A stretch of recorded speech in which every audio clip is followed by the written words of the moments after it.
So, Smith College has wonderful reputation and attracts students from throughout the country.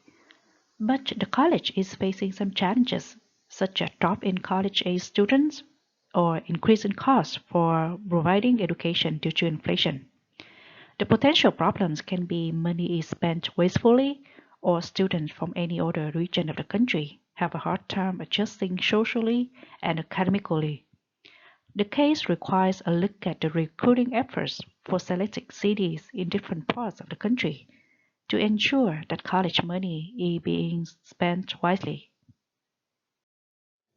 The key problem here is asking us to examine the data in each of the six cities for each of the 2-year samples and interpret the findings to identify those cities for which recruiting should and should not be continued. Now we're going to move on to our analysis of the data set. And the first part we're going to look at is putting the variables from each year next to each other and seeing if there's any differences between them. What we can see is that the data across both years seems to be pretty consistent, and the observations are basically equal. And this means that we don't have to do any differentiating between the years for the rest of the tests that we run. We can treat it all as one data set, which will allow for fewer tests and less chance for type 1 errors. In this section, we've broken down our main variables split across the cities, the 6 cities that we're looking at. And the most notable difference is in Houston's average of enrolled, which is far lower than any of the other cities.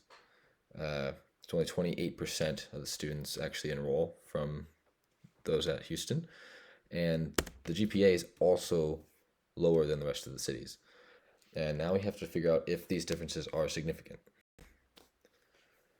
In this graph, you can see that the 28% of enrolled students from Houston is visually much lower than the others. And this actually ends up being significant. And we see this in our output from our chi-square test. In this slide, we actually see the output, and we have all 6 cities and the frequency counts for enrolled students up in the top of the table here. And because of our p-value being 0, it tells us that at least one of the cities is significantly different. And just by looking at the numbers, Houston is clearly the most different from the others. And if you look at the percentage table at the bottom, it's more representative of the graph that was just shown in the last slide. And it's very clear that Houston is the one outlier that's making the difference significant here. And so it's just letting us conclude that Houston is producing the lowest return on investment in the recruiting effort, and maybe it should not be in the mix of cities any longer. Here we see if cities differ in terms of the percentage of freshmen who finish their first year of study. And what we see is that most students from San Francisco and Houston don't stay past their first year. When referring to Appendix A, the chi-square proportion analysis shows us that only 52% of San Francisco students and 35% of Houston students stay past their first year.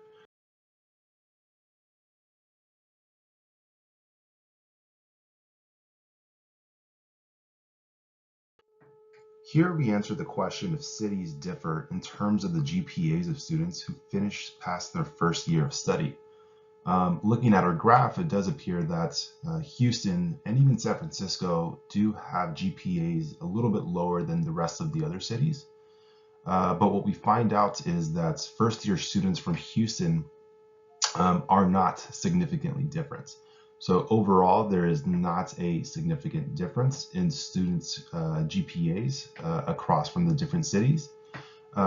When referring to Appendix B, we know this by seeing that the p-value is 0.12. So we will retain the null hypothesis as the GPA of first-year students are the same across the board. Our overall recommendation is that Houston should be dropped from recruiting efforts due to their low enrollment rate. San Francisco can be considered to also be dropped, as only half of their students continue past the first year. Dropping recruiting from Houston and San Francisco would save approximately $50,000 for Smithe College. Additionally, dropping Houston and San Francisco will result in increase in enrollment and completion percentage, and potentially the average GPA as well. Thank you very much for your attention. Bye.